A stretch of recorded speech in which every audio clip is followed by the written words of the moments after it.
มจากความเข้าใจกลายเป็นความผูกพันในวงเวลาเหล่านั้นมันทำให้เราสองคนได้หักกันในวงเวลาที่ดีมันทำให้เราเป็นมิตรในวงเวลาเหล่านี้มันทำให้เราสนิทมันทำให้เรานั้นคิดจึงบอกความในใจต่อกัน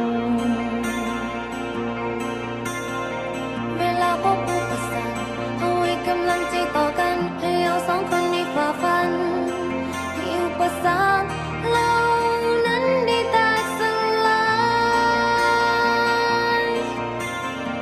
เวลาเคียงข้างกันมันทำให้เรามีพลังเวลาเดินด้วยกันมันทำให้เราไปสู่ฝันถึงยังไงเพราะเรามีกัน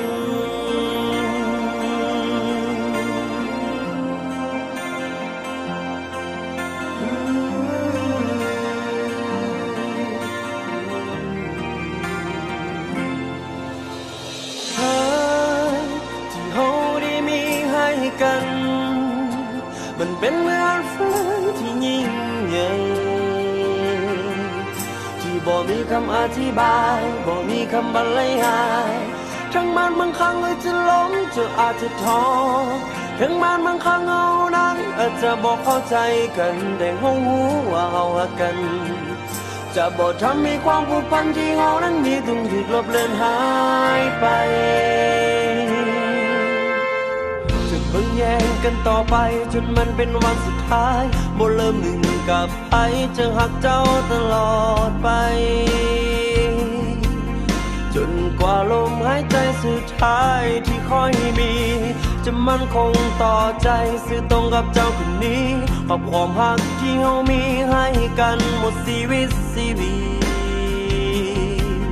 จะหักกันแบบนี้ตลอดไป